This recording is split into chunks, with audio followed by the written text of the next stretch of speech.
Bom dia, quinta-feira, 30 de abril, nosso combate de todo dia está no ar, trazendo exemplos de países que conseguiram passar pela pandemia de um modo mais suave. Coreia do Sul, Vietnã, Alemanha, Singapura são alguns países que registraram menos casos, menos mortes. Segundo as autoridades de saúde, o segredo: fazer testes na população. Para saber onde está o vírus, fazer quarentena na hora certa, isolar os infectados e as pessoas que tiveram contato com esses infectados. O nosso Ministério da Saúde já falou em 46 milhões de testes, mas são muitas as dificuldades para alcançar um ritmo de testagem como a gente viu em outros países. Precisamos falar de testes e também de máscaras, os erros mais comuns e as dicas de como usar, como tirar, lavar do modo certo. A sua dúvida é muito importante para a gente. Escreva usando a hashtag PerguntaCorona. Tudo junto. Nas redes sociais você escreve Pergunta Corona, a pergunta chega para a gente. Quem responde hoje aqui no estúdio são os infectologistas Éder Gatti e João Prates. Só testando a população é possível ter uma real extensão do contágio pelo novo coronavírus. O exame mais simples é o teste rápido, que detecta se a pessoa tem anticorpos contra o vírus, ou seja, se o corpo está se preparando, está se protegendo contra um vírus. Os anticorpos são a defesa que o corpo produz quando tem contato com o novo coronavírus. Aqui no estúdio, a gente trouxe um teste rápido, um modelo de teste rápido para explicar como ele funciona. A gente vai detalhar um pouquinho ao longo da entrevista. A gente também tem aqui no telão algumas informações sobre esses testes rápidos, feitos com uma gota de sangue, o resultado sai em 10 minutos, detectam os anticorpos do vírus. A questão que está se levantando, e eu cumprimento vocês aqui pela presença, muito obrigado por estarem aqui no nosso programa, é a qualidade desses testes rápidos. Esse aqui é só um exemplo. São mais de 100 funcionando já aqui no Brasil, 40 foram aprovados pela Agência Nacional de Vigilância Sanitária. Qual é o problema desses testes? Bom dia, obrigado pelo convite. Depois, Éder, por favor, complementar. Bom, prazer estar com você também. Vamos falar um pouquinho sobre os testes diferentes. Então, teste que detecta o vírus, teste que detecta o anticorpo. Esse teste detecta os anticorpos, ou seja, as armas que o corpo produz contra o vírus. Primeiro detalhe, independente da gente entrar se o método é bom ou não, é entender que os testes de anticorpos levam um tempo para se tornar positivos. Então, exemplos de outras doenças, como dengue, por exemplo, você tem um período de tempo que leva até o teste ficar positivo. Então, você pode estar doente por um tempo. A gente acredita que, pelo menos, para o coronavírus são 7 dias, é o que indica alguns estudos publicados na Nature, do grupo alemão, principalmente. Então, você demora uma semana para talvez um teste de anticorpos ir positivo, o que significa que você pode estar transmitindo o vírus e estar doente e o teste vir negativo. Isso é um exemplo simples. Quer dizer, esse é um primeiro desafio desse teste. Eu tenho que fazer no momento certo. Exatamente. O momento Tem uma janela aí. Exatamente. O momento mais adequado é pelo menos 7 dias e quando a gente analisa um pouco melhor, as pessoas vão positivar 100% para lá para 14 dias, 2 semanas às vezes. O senhor falou 7 dias do começo dos sintomas. Exatamente. O estudo que tem com esses testes sorológicos fala que é o seguinte, mais ou menos metade das pessoas vão ter anticorpos com 7 dias. E aí todas elas, ou a maior parte, com 14. Então, isso é o que a gente acredita, fazendo testes bem sensíveis, diferente do teste rápido. Então, a primeira limitação é, eu preciso esperar o tempo que o corpo leva para produzir os anticorpos contra o vírus para detectá-lo. Isso pode ser 7 dias e, mais confiavelmente, 14 dias. Então, se uma pessoa está doente, pode ser que leve um tempo grande para que esse teste se torne positivo, por exemplo, conforme o tipo de anticorpo que a gente vai detectar. Pode ser um tipo de anticorpo mais cedo e um tipo de anticorpo um pouquinho mais tarde. Pois é, é o tal do IgG e o IgM. Mas vamos falar como é que ele funciona basicamente. Uma gotinha de sangue que vai ser colocada aqui nesse pontinho aqui. Logo em cima da gotinha de sangue vai espingar também um reagente, que é basicamente o que vai mostrar se naquela gotinha de sangue vai ter anticorpo daquela doença. Ou seja, se eu fui infectado e se eu estou produzindo anticorpos para me proteger daquela doença. A questão é esse IgG e IgM agora. Esse teste aqui, aparentemente, ele só mostra o IgG, que é o anticorpo mais antigo. Mais tardio. Ou seja, se eu peguei a doença há 1 mês, há 2 meses, já estou bem, ele vai me dizer se eu peguei a doença. Se ele mostrar o IgM, é o anticorpo mais recente, ou seja, estou doente agora. O IgM ele aparece depois do 7º dia, na segunda semana. Então, às vezes, se a pessoa fizer esse teste numa fase muito precoce da doença, é possível que o teste seja negativo. Então, não é o melhor teste para o início do quadro. Por isso que tem que saber o momento certo de fazer esse teste. Mesmo um teste perfeito pode vir negativo se você fizer no momento errado, mesmo que o teste fosse perfeito. A questão agora é que as farmácias estão sendo autorizadas a vender esses testes, a aplicar esses testes. Doutor Éder, qual é o risco que o senhor vê nisso? O problema desses testes rápidos é porque, com essa pandemia, várias empresas no mundo todo, principalmente na China, estão produzindo esses testes e os países estão comprando, por exemplo, aqui no Brasil, a Anvisa liberou a venda desses testes, mas, porém, a maioria desses testes não passaram por um processo de validação. Quer dizer, existe uma diferença entre ser aprovado pela Exato. Anvisa e ser validado. É porque a validação depende da comparação desses testes com testes que já são padronizados. Então, o problema desses testes é que a gente não sabe qual é a precisão deles com relação ao resultado. Ou seja, às vezes o paciente está diante de um resultado que não é real, não é verdadeiro, e aí o paciente pode ser induzido a tomar uma decisão equivocada. Ele pode dar principalmente um falso negativo. Exatamente. Além do tempo, como a gente falou, que importa bastante, o teste provavelmente não é perfeito. A gente está simplificando um teste que é mais complexo de laboratório de uma maneira mais simples, né? Coloca tudo ali para ser bem rápido. A vantagem é a rapidez, mas ele perde o que a gente chama de sensibilidade. Então, ele pode vir negativo e a pessoa ter anticorpos e não foram detectados. Então, além do tempo, importa também a qualidade do método. Quanto mais métodos, mais rápidos, com menor qualidade, alguns nem separam o IgM e o IgG, detectam tudo junto.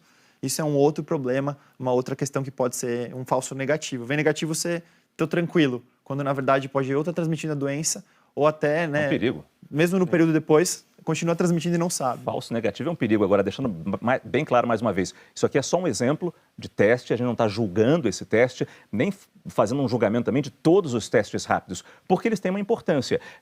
Pelo teste rápido, por dar um resultado em 10 minutos, eu sei uma prevalência, ou seja, como é que está essa doença aqui no Brasil. Para isso ele tem valor, para isso esse teste tem seu valor. Olha, se o teste for validado e se ele for feito, por exemplo, se a gente quer saber a proporção da população que já teve contato com o coronavírus, ele pode ajudar.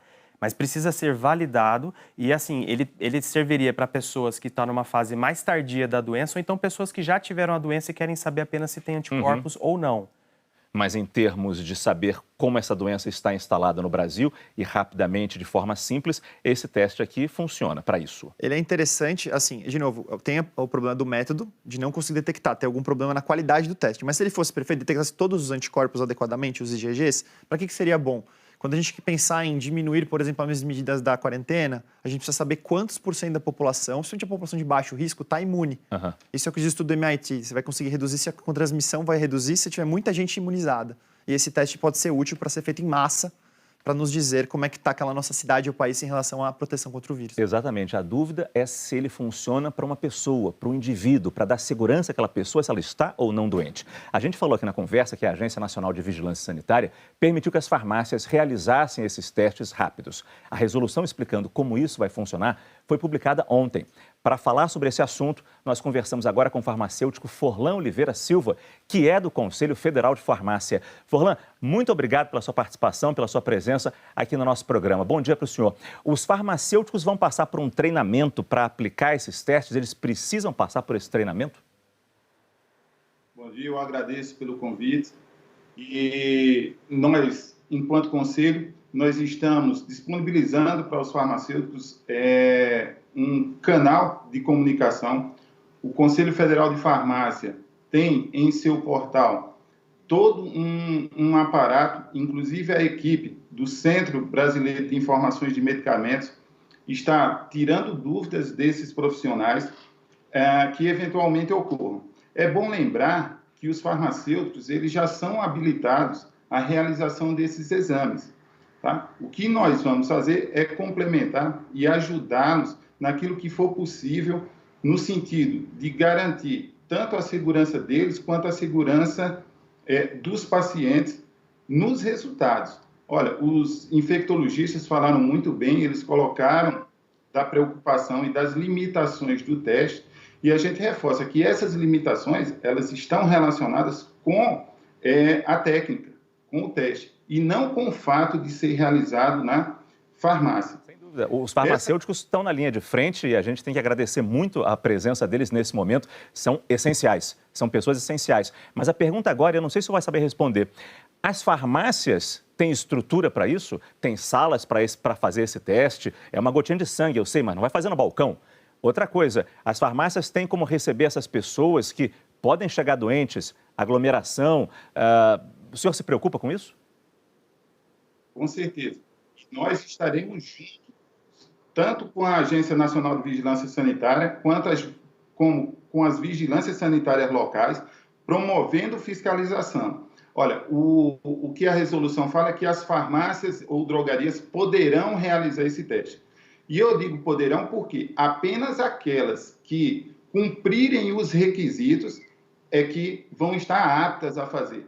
Então, nossa preocupação é que não é qualquer farmácia que pode fazer o teste, somente aquelas que cumprirem os requisitos sanitários.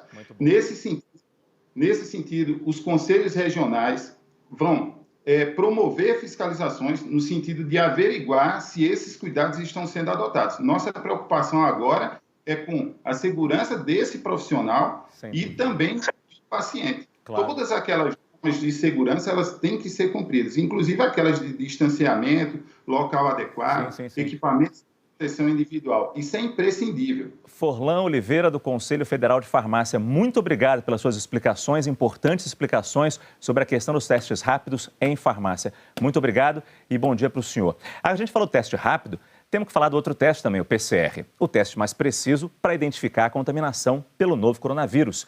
É PCR ou teste molecular. Ele é considerado o padrão ouro pelos infectologistas, mas tem duas desvantagens. É mais caro e o resultado demora mais para sair, porque a análise é feita em laboratório, em máquinas especiais. A coleta é feita pela narina ou pela garganta do paciente, detecta o genoma do vírus, está disponível em todos os estados, utilizado para pacientes graves internados e profissionais de saúde.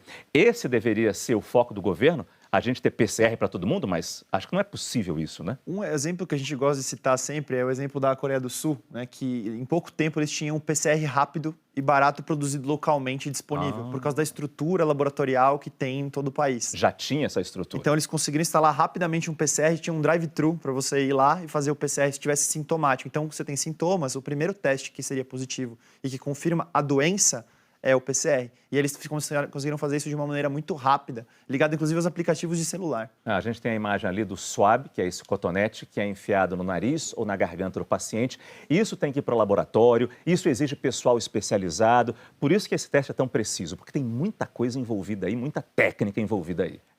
Esse exame ele detecta o material genético do vírus, ou seja, ele detecta o vírus. O melhor momento para fazer ele é do 3º dia ao 7º dia de doença.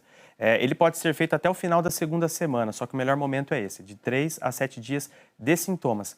A Coreia ela fez algo que ela usou os testes como política de saúde pública.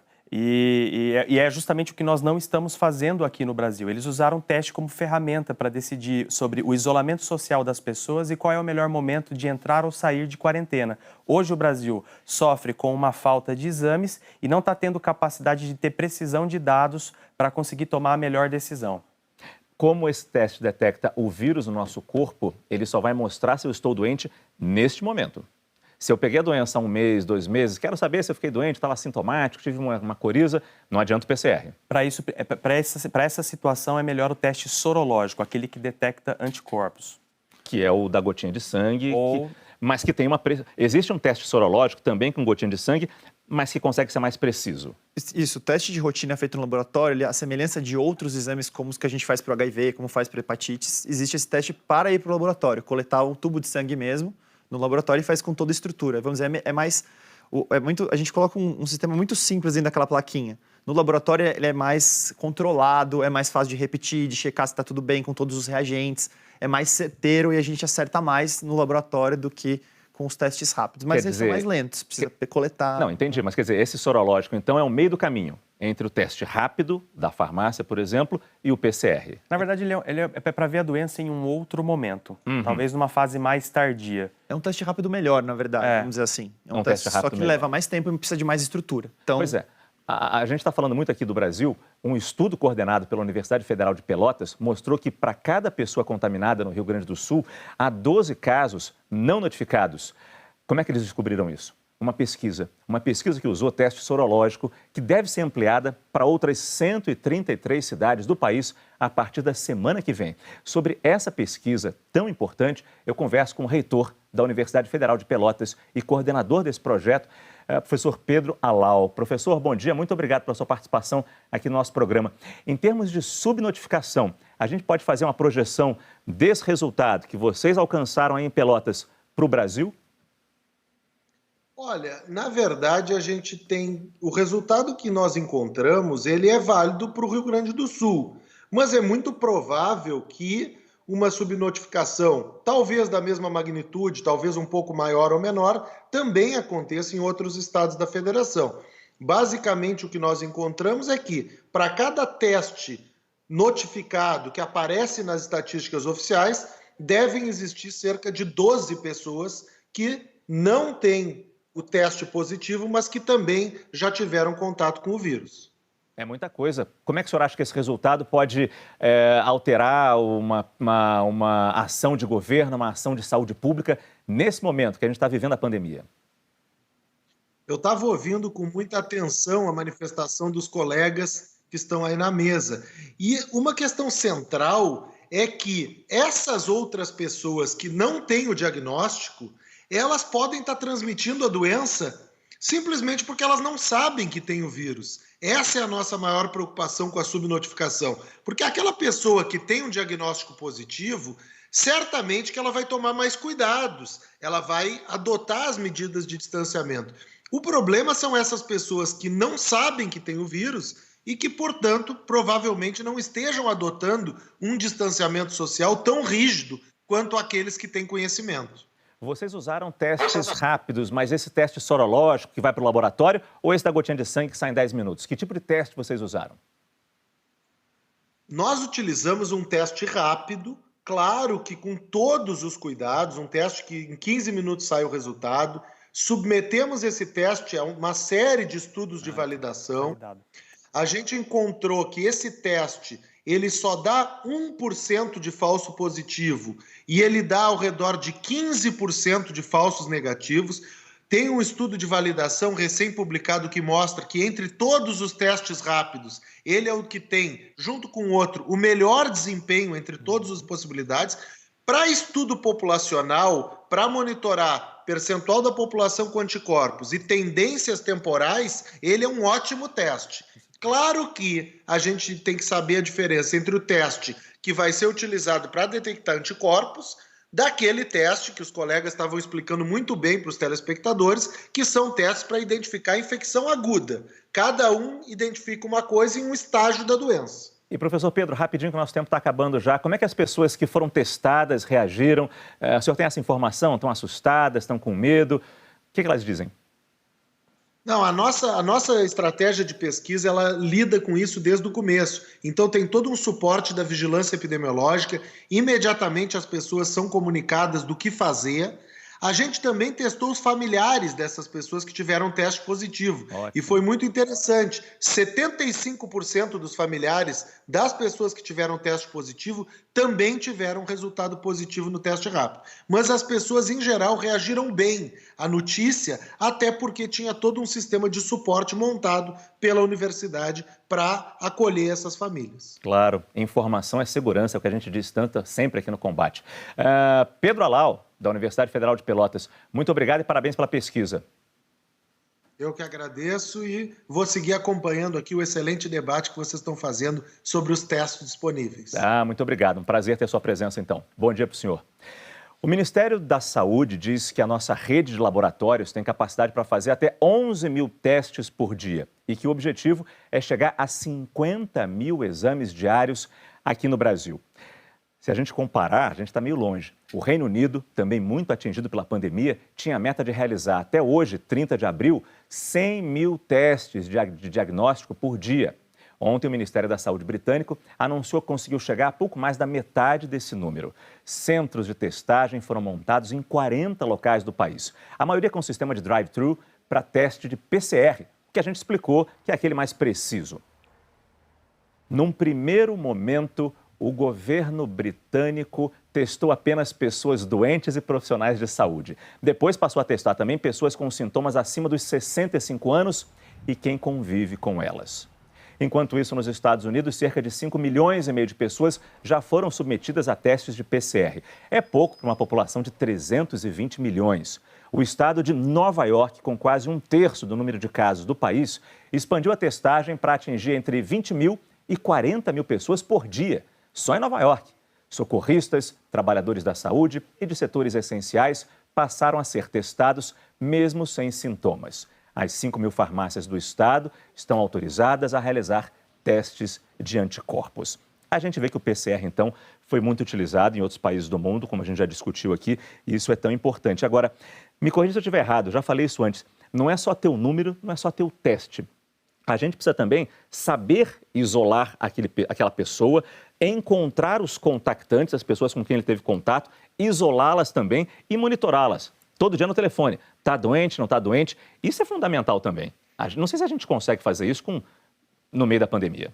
A Coreia do Sul usou um sistema de aplicativo, é bem interessante, que quem tinha um teste positivo ganhava vamos dizer assim, uma marquinha no aplicativo que sabia onde essa pessoa estava e tinha um certo assim, um reforço de, você tem que ficar em casa, você tem que se cuidar. E essa pessoa recebia atualizações e conversava diariamente com os profissionais de saúde e recebia, olha, tem que ficar em casa, sua doença é isso, se seus sintomas estiverem assim, vai para o hospital. Então, tem tecnologias que podem nos ajudar nisso, mas eu achei muito notável o resultado, né? 75% das pessoas ao redor da casa tinham anticorpos, né? Significa que alguma coisa já rodou, ou elas pegaram, já tiveram contato, ou elas foram as transmissoras, né? Então, isso é muito interessante de se considerar. E isso acontece em Pelotas, acontece em qualquer lugar, acontece na Coreia do Sul também. A questão do aplicativo de tecnologia é legal, mas uma vez um médico veio aqui, mas ele não chegou nem ele falou no intervalo comercial isso. Na Coreia do Sul, eles investigavam a pessoa. Onde é que você esteve? Eu fui na igreja. Pegavam a câmera do circuito interno da igreja para ver com quem estava perto dele ali na igreja, identificava aquelas pessoas e buscava. Vem cá, está com sintoma? Como é que você está? Eu não sei se a gente consegue fazer isso, mas não é falando mal do Brasil, não é falando mal. Temos uma estrutura menor, é um país gigante, é difícil controlar isso. Mas, de alguma maneira, a gente com esses testes, isso nos ajuda a criar políticas de saúde pública? Qual é a importância de valorizar esse desejo do governo, que eles sempre falam nas entrevistas coletivas? Queremos testar 46 milhões de testes. Qual é a importância de valorizar isso e que a gente, imprensa, cobre que isso realmente seja feito? Então, infelizmente, o Brasil está em outro patamar. O ideal seria testar o máximo de pessoas e usar os testes para decidir sobre o isolamento das pessoas e dos comunicantes. Hoje, o Brasil tem falta de teste até mesmo para os pacientes que estão hospitalizados. Então, a gente está tendo que resolver um problema muito primário ainda, que é pelo menos diagnosticar os nossos casos para ter um cenário preciso de como a doença está. Os anticorpos vão servir muito mais no sentido de saber como está a circulação do vírus nas populações em diferentes regiões do país, porque esse teste pode ir para um lugar que não tem nem laboratório e vai funcionar, como você falou aqui, gotinhas. Sim. É muito simples de fazer. Então, o Brasil inteiro vai poder fazer o teste e ter uma ideia de qual que é a importância da doença naquela região e dos anticorpos, a prevalência, como você falou. Quantos casos será que já teve aqui que a gente não documentou, porque não tinha o PCR, por exemplo? Não tem dúvida nenhuma. Enquanto a população está imune para a gente poder alinhar as medidas de isolamento ainda. É isso. Enquanto a gente discute maneiras de testar a população, de traçar essas estratégias para conter a doença, cientistas do Imperial College de Londres estão analisando números da epidemia ao redor do planeta. E o último relatório aponta que hoje o Brasil tem a maior taxa de contágio de coronavírus do mundo. Levando em consideração dados coletados até o último domingo, dia 26 de abril, os cientistas do Imperial College mostram que existem diferentes fases da epidemia no mundo. Enquanto a Covid-19 está perdendo força em países já devastados pela doença, como Itália, Espanha e França, no Brasil, no Peru, no México e no Canadá, há uma tendência de alta no número de casos confirmados e também de mortes. A estimativa é que nesta semana sejam registradas mais de 5 mil novas mortes por aqui. Pelos cálculos, hoje o Brasil apresenta a maior taxa de transmissibilidade do mundo, 2,81. Isso quer dizer que um infectado transmite a doença para cerca de 3 pessoas. E a partir dessa pesquisa, a gente chega aqui nos números contabilizados pelas secretarias estaduais de saúde. Ou seja, da previsão, a gente tem para o número real neste momento. Casos confirmados pelas secretarias estaduais, 79.685 casos confirmados no Brasil. Número de óbitos até agora, 5.500. 513. Nós temos também um outro gráfico que mostra as mortes dia a dia, começando dia 17 de março com a primeira morte. Ontem tivemos um registro de 449, uma pequena queda de 5,3% para o dia anterior. Mas percebam, atingimos um novo patamar mais elevado do que tínhamos nas últimas semanas de mortes. É importante também divulgar, repassar para você o dado do Ministério da Saúde com as pessoas recuperadas. Neste momento, são 34.132 pessoas recuperadas da Covid-19, o que dá aí 44% dos casos confirmados pelos números do Ministério da Saúde. Eu vou levantar para a gente responder as primeiras perguntas que chegaram pelo nosso Pergunta Corona. A pergunta da Letícia é boa porque envolve quem tem cachorro, gato. O que pode ser feito para limpar os pelos dos gatos que têm contato com a rua diariamente? Vale também para cachorro. Doutor Éder, alguma dica? Olha, eu desconheço o papel de animais na transmissão do coronavírus. Eu acho que tem que ser feita a higienização dos animais como é feito normalmente. Limpar as patas quando chegar em casa. Limpar as patas quando chegar em casa, enfim. A preocupação dela era com o pelo.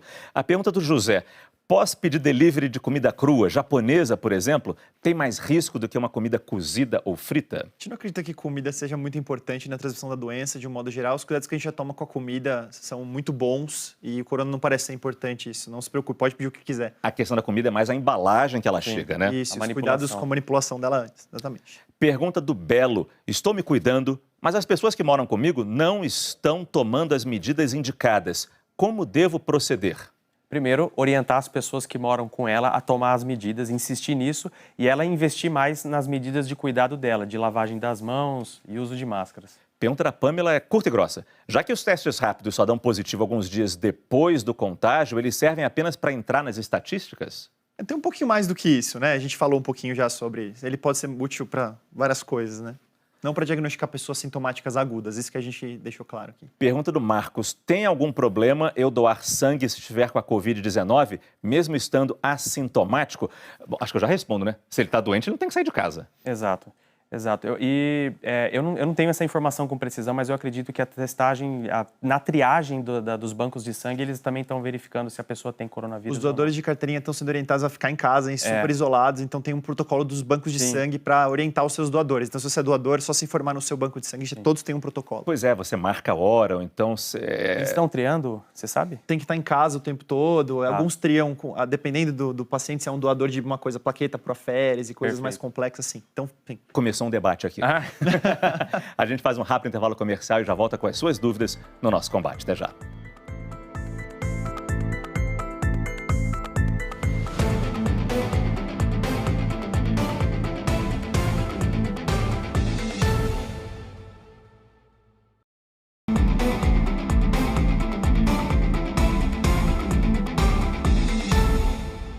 (10h24). O Ministério da Saúde vai enviar médicos para reforçar o atendimento no Amazonas, estado que enfrenta uma situação muito dramática nesse momento. O número de profissionais para esse reforço ainda não foi definido. A repórter Fabiana Andrade tem as informações sobre isso direto de Brasília. Bom dia, Fabiana. Bom dia para você também, Márcio. Um bom dia para todo mundo que está ligado no combate ao coronavírus. 394 mil profissionais se inscreveram naquele programa O Brasil Conta Comigo, entre médicos, enfermeiros, farmacêuticos e fisioterapeutas, justamente para atuar no combate ao coronavírus pelo país. Depois de uma reunião que o ministro da Saúde, Nelson Teich, teve com governadores dos estados do Norte, ficou decidido que os primeiros profissionais inscritos nesse programa serão destinados para atuar justamente no estado do Amazonas, na região metropolitana de Manaus e também nos municípios de Itacoatiara, Manacapuru e Tabatinga. Claro que, além de formação acadêmica na área, os profissionais também devem passar por um curso online, uma plataforma online que está disponível no Ministério da Saúde, com recomendações específicas para a atuação no combate ao coronavírus. Bom, falando aqui do Distrito Federal, começa hoje, aqui na capital do país, a obrigatoriedade do uso de máscaras em locais públicos e também no transporte público. Como a campanha educativa preparada pelo governo local aqui só deve ficar pronta no domingo, no entanto, A aplicação de multa, que estava prevista para acontecer já a partir da segunda-feira, só deve ocorrer a partir do dia 11 de maio, quando parte do comércio da capital será reaberta. O governo aqui está distribuindo máscaras para a população, aproximadamente 50 mil máscaras por dia, e essa distribuição está focada justamente nos locais de maior movimentação aqui na capital, como nos terminais do metrô e da rodoviária. Multa pesada de R$ 2.000 a partir do dia 11 de maio para quem não usar máscara aqui em Brasília, Márcio. É isso, Fabiano, mas que bom que estão distribuindo máscaras também. Muitas vezes a pessoa não tem como fazer a máscara, não tem acesso nem a uma costura ou mesmo ao tecido. Que bom que o governo está distribuindo máscaras e, ao mesmo tempo, infelizmente, também multando para forçar as pessoas a se protegerem com a máscara. Fabiano, muito obrigado. A partir de segunda-feira, passageiros vão ter que usar máscaras também no transporte público de São Paulo. A medida vale para ônibus, trens, metrô, táxis e carros de aplicativo, motorista e passageiro. A máscara é uma barreira importante para evitar o novo coronavírus, mas para funcionar, a gente tem que saber usar a máscara. Por isso, hoje, a gente vai dar mais uma... Quer dizer, os médicos vão dar mais uma aula de como usar máscara. E a gente trouxe aqui a nossa convidada. E a gente vai mostrar as situações da máscara. Então, acho que uma primeira orientação, e vocês podem me dizer se estou errado ou não. Antes de pegar a máscara, limpa a mão. Exato. Qual é a importância de fazer isso? Você não pode contaminar a sua máscara, né? A gente tem falado muito isso. Máscara é bom para proteger todos, mas não dispensa e nunca deve se esquecer, não deve dispensar lavar as mãos o tempo todo. Entendi. As mãos o tempo todo. Eu não tenho água e sabão aqui, por isso que usei um álcool gel. E aí a máscara está dentro de um envelope de papel. Isso também é importante. A máscara não pode ficar no bolso do paletó, no bolso da calça. É melhor ela ficar no envelope porque ela se contamina menos. E o envelope de papel ele é melhor porque ele é mais arejado do que, por exemplo, um saco plástico. Uhum. Eu pego a máscara pelo elástico sempre. A gente sempre pega a máscara pelo elástico. Mesmo a mão estando limpa, eu acho que não teria problema a mão estando limpa eu pegar no pano. Não tem problema. Não tem problema. Só depois lembrar de a mão depois, a gente vai falar. Sim, não vamos pular etapas aqui. E aí, estou colocando a máscara, faz de conta que estou colocando em mim. Eu não tenho esses olhos bonitos da boneca, mas...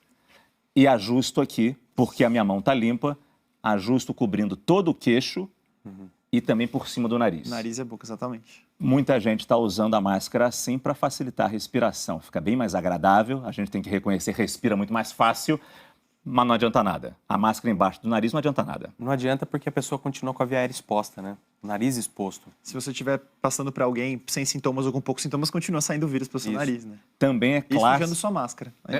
Claro, e sujando a máscara. Porque também é clássico, acho que vai sujar mais ainda, a pessoa que usa assim. Opa, até escapou aqui desse lado aqui. Isso a gente não recomenda em nenhuma situação, porque a máscara estando contaminada, você passa a máscara no pescoço ainda por cima, quer dizer, ou na boca, é péssimo, né? Não jamais fazer isso. E tem gente também que faz assim, ó. Assim, tudo bem? Para beber uma água, para comer um salgadinho na padaria. Isso pode? Já você tirar mesmo, colocar no saquinho. E tirar de forma adequada. Aí você vai contaminar sua roupa, vai contaminar seu ombro, seu pescoço. Mas se a pessoa está fazendo isso, isso mostra que ela não manipulou de forma adequada. Provavelmente ela não higienizou a mão antes de manipular a máscara e deixar a máscara pendurada mostra que ela não manipulou adequadamente. Quer dizer, o ideal então, se vai fazer um lanche rápido, ou mesmo uma refeição, pega a máscara pelo elástico. Eu teria que lavar a mão antes de pegar a máscara? É ideal, porque você vai tirar do rosto, né? Então, é o antes e o depois. Acho que a melhor regra seria higieniza a mão antes, coloca a máscara, né, no rosto, pegou na máscara, tira, coloquei a máscara no saquinho, higieniza a mão depois. Então, quer dizer, antes de tirar a máscara, eu boto mais álcool gel. Não vou botar porque... Sim, claro. Vai melecar minha mão toda. Desculpa o termo. Pego a máscara, sem encostar no pano, e boto de volta no saco de papel. Isso. Exato. Faço o lanche, bebo água... Aí depois que você pôs o saco de papel e guardou o saco, passa álcool na mão de novo. Limpo a mão antes de fazer a minha ação que eu vou fazer. Você vai dobrar ali. o saco, vai guardar, você pode contaminar a mão. A questão é tratar a máscara como se ela estivesse contaminada. Exatamente. E a contaminação sempre vai acontecer nesse pano aqui. Principalmente, mas você pode com a mão, né, como a gente falou, encostar. A gente vai encostar o tempo inteiro, muitas vezes encosta. Então tem que tomar cuidado para também não encostar, porque você pode contaminar a máscara inteira se você estiver com a mão suja, né? Duas informações importantes para Claro, máscara. claro. A pessoa nunca levar a mão no rosto. É difícil isso, por isso que a pessoa tem que se treinar muito. Não levar a mão no rosto nunca enquanto estiver usando a máscara. E a outra coisa é que A máscara, ela é importante para quem vai sair de casa, mas também ela não pode ser uma liberação, um aval para a pessoa poder sair. Se ela puder ficar em casa, ainda é a melhor medida. Sem dúvida nenhuma, a máscara não deixa ninguém invencível. Se precisar sair de casa, use a máscara. Agora, quanto tempo dura a máscara? Eu sei que não existe um padrão, mas muita gente fala que é enquanto ela estiver seca. Qual é a importância da máscara não estar úmida? Acho que a umidade indica que ela perdeu a sua proteção, ela está inadequada para uso. Ela úmida, se eu estiver doente e espirrar, ela úmida, o vírus passa? Olha, o problema das máscaras é que a gente não sabe, não tem muita padronização de quanto que ela segura. Provavelmente a presença da umidade indica que ela já não está mais filtrando de forma adequada. A gente recomenda as 2 horas do Ministério da Saúde porque justamente pode ser usado qualquer tecido. A máscara úmida é a clássica recomendação para máscara cirúrgica mesmo, que ela tem 3 camadas e, por incrível que pareça, tem uma carga elétrica ali que se perde quando ela está úmida. Então a gente usa isso para cirúrgica, mas como não tem padronização, estão usando de tudo, até lenço umedecido para fazer máscara, a gente acaba usando a recomendação do Ministério, que é trocar cada 2, 3 horas.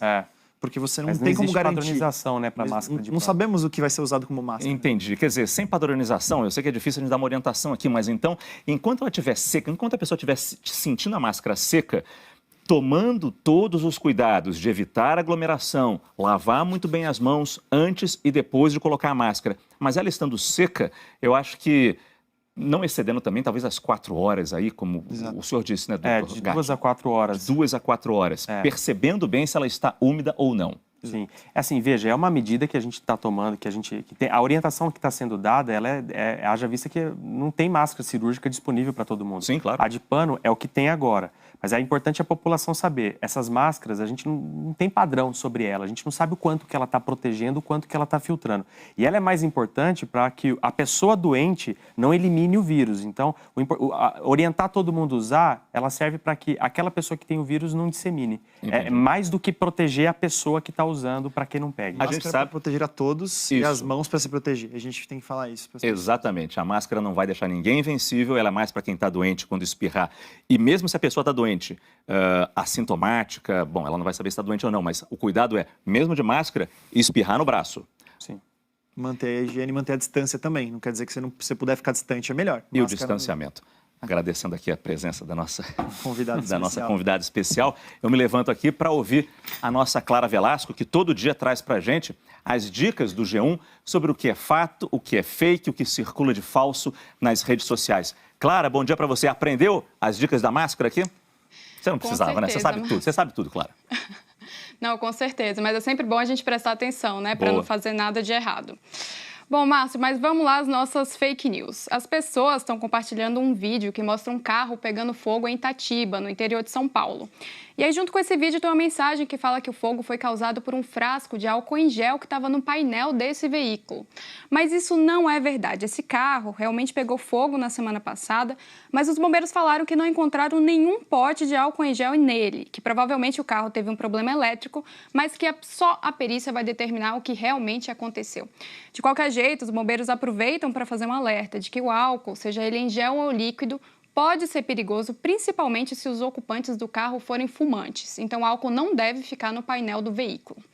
E imagina só você acordar e se deparar na internet com a notícia falando que você morreu. Pois foi isso que aconteceu com a cientista Elisa Granato. Está circulando uma mensagem que fala que Elisa morreu 2 dias depois de participar de um teste de uma vacina contra a Covid na Inglaterra.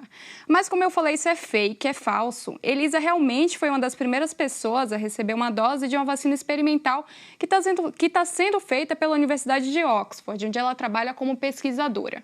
Mas, como a própria Elisa postou nas redes sociais, está tudo bem e ela está 100% viva. A universidade também continua fazendo os testes para saber se a vacina funciona ou não. É cada história que aparece, não é, Márcio? E cada história baseada em histórias verdadeiras. Ela foi testada, ela recebeu a vacina, a Universidade de Oxford está tentando desenvolver uma vacina e está caminhando bem para isso. A questão é, a pessoa pega isso, deturpa e espalha. E muitas vezes a gente inocentemente compartilha e espalha mais ainda. Clara, muito obrigado. Bom dia para você, querida. Continua aqui no telão para responder as suas perguntas, muitas chegando sobre testes. A TECA, os anticorpos do sangue de um paciente recuperado podem ajudar a criar a vacina contra a Covid? Essa não é sobre teste. Sim, interessante. Você pode identificar anticorpos que neutralizam a capacidade do vírus de infectar outras células. Então, pode sim, a gente estuda esses anticorpos para escolher a melhor vacina. A pergunta do Márcio. Fiz o teste PCR no 10º dia de sintoma e deu positivo. Ontem foi meu 14º dia de quarentena. Posso sair ou permaneço mais dias? O ideal é que a quarentena seja feita por 14 dias após o início dos sintomas. Então, nessa condição, ele estaria em condições, sim, de sair. Tinha outra pergunta de teste aqui que eu vou achar daqui a pouco. Pergunta do José Tiago agora. Tive contato há 15 dias com alguém que está internado, ainda sem confirmação do coronavírus. Não tenho nenhum sintoma. Ainda assim, posso estar assintomático? Se você é doente assintomático, pode. Então, você deve manter as mesmas medidas. Mas não precisa fazer teste. Né, o ideal é que ele se isole já, né? Exatamente. Manter as medidas. A pergunta do Fábio. Crianças com síndrome de Down estão no grupo de risco? Já fizemos essa pergunta antes. Por causa dos problemas de coração, elas poderiam estar. Então, depende de como a criança está. Apenas a síndrome de Down, ela não é grupo de risco, mas é preciso ver se tem alguma cardiopatia associada à síndrome de Down. Problema de coração, né? Claro, por causa do problema do coração, exatamente. A gente faz mais um rápido intervalo comercial e já volta com as suas perguntas no nosso combate. Até já.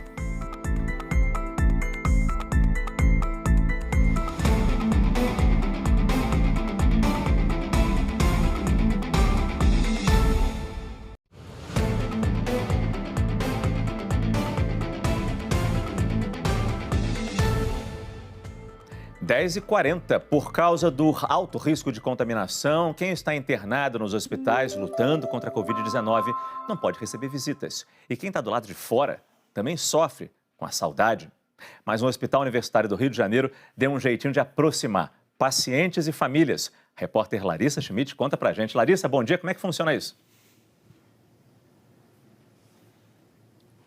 Oi, Márcio, bom dia para você, bom dia a todos. Olha, do mesmo jeito que a maioria de nós está se virando, chamada de vídeo por celular. Só que os hospitais têm limitações e os profissionais da saúde estão aí para buscar soluções. É o caso da Silvana Ferreira, ela é professora da UERJ, psiquiatra do Hospital Universitário Pedro Ernesto. Como é que vocês estão resolvendo isso, Silvana? Larissa, o grande problema é que o paciente não pode entrar com o próprio celular, porque os celulares pessoais são veículos de contágio. A gente está resolvendo isso através de um programa de vídeo de visitas virtuais, que são feitas através de chamadas de vídeo pelo WhatsApp.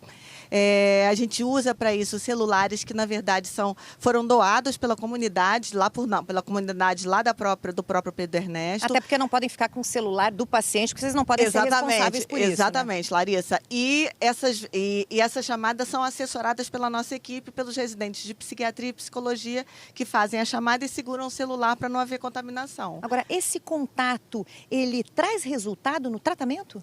Traz sim, Larissa.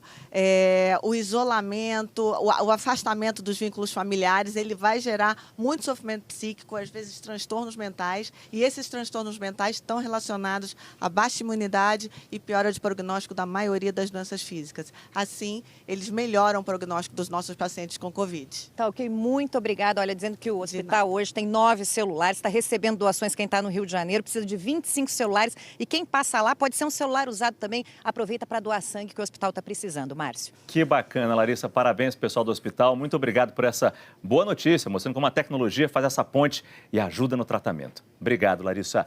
Vamos voltar aqui com outras perguntas que chegaram pelo Pergunta Corona. Pergunta da Araceli. Tive que enfrentar uma fila, usei máscara, mas na minha frente tinha uma moça que havia se curado da Covid-19 havia 10 dias. Estou com medo. Posso ter sido contaminada? Não tem que ser essa pessoa na frente da fila tal, contaminada ou não. Você não tem que se preocupar com isso. Higieniza suas mãos, usa sua máscara e está tudo certo. Não se preocupe demais. Pergunta do Alex. Sou profissional da saúde, recebi o resultado de corona positivo no dia 24 de março e até agora continuo com o resultado positivo. Nossa, estamos no dia 30 de abril. Existem casos em que o resultado nunca fica negativo?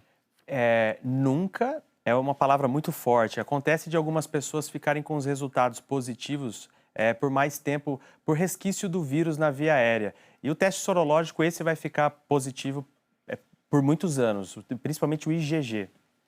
Pergunta da Fabiola. Quando chego da rua, vou direto lavar minha máscara com sabão e coloco para secar, às vezes atrás da geladeira. Tá correto?